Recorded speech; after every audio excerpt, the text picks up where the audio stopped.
If you want to be more confident in your communication this year, you need to stop looking at it through a single lens and instead through the 3-element approach that is required. In this video, I'm sharing exactly what those 3 elements are and why they are so important. Let's jump in. So communicating with confidence is a goal for so many people. Whether your goal is to be more assertive, to start getting on stage, sharing your story, speaking up in the boardroom at meetings, selling your products, selling your services, or maybe presenting your ideas as a thought leader online. Feeling confident and demonstrating confidence through your communication skills is going to be essential for your success. So if you feel like it's frustrating, you feel like it's challenging for you right now to become more confident in your communication, it's likely that you're looking at your particular problem through a single lens. Instead, you want to be looking at it through this 3-pillar approach that I'm going to talk about in this video. Now, don't worry.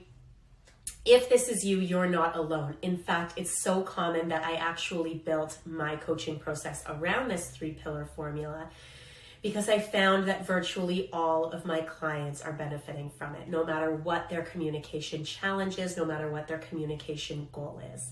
So let's dive in and take a look at what the 3 pillars are. The first pillar is mindset.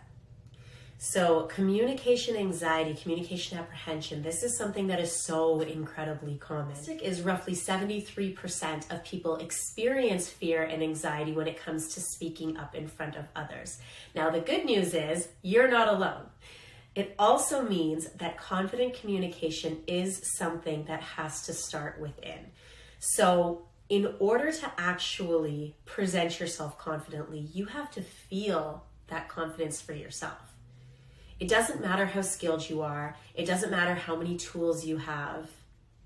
If you go into a scenario feeling insecure, feeling uncertain, feeling shaky, you're far more likely to present yourself that way externally and far more likely to have other people perceive you that way as well.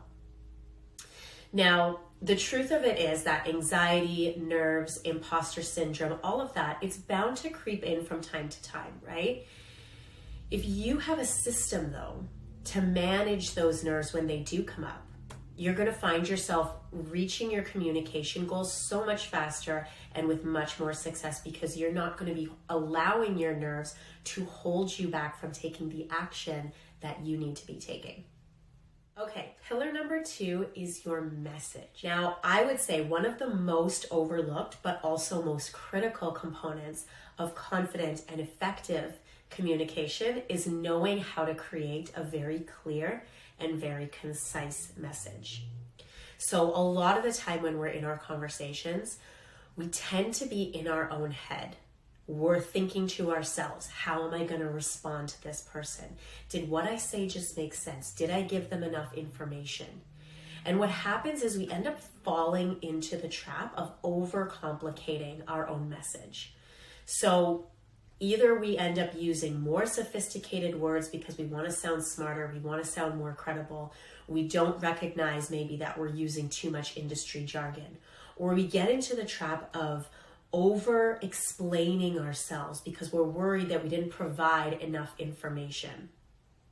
And one of my favorite quotes is by Jay Sullivan, and he says, "Big words do not impress anyone, big ideas do."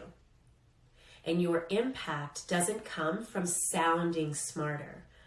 Your impact comes from when you can get people to take action on your ideas. So this applies whether you're creating a formal presentation, whether you're sharing your ideas in a meeting, or you're just having a casual conversation. Simplifying your message is crucial for communicating with confidence and for creating greater impact with your words. The next pillar is method of delivery. So this is the 3rd pillar in the 3-pillar process. And the old adage rings true that it is not just what you say, but how you say it.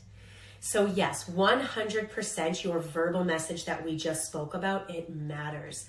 Your words matter, but it's most effective when it's communicated in tandem with confident vocal and visual cues and techniques.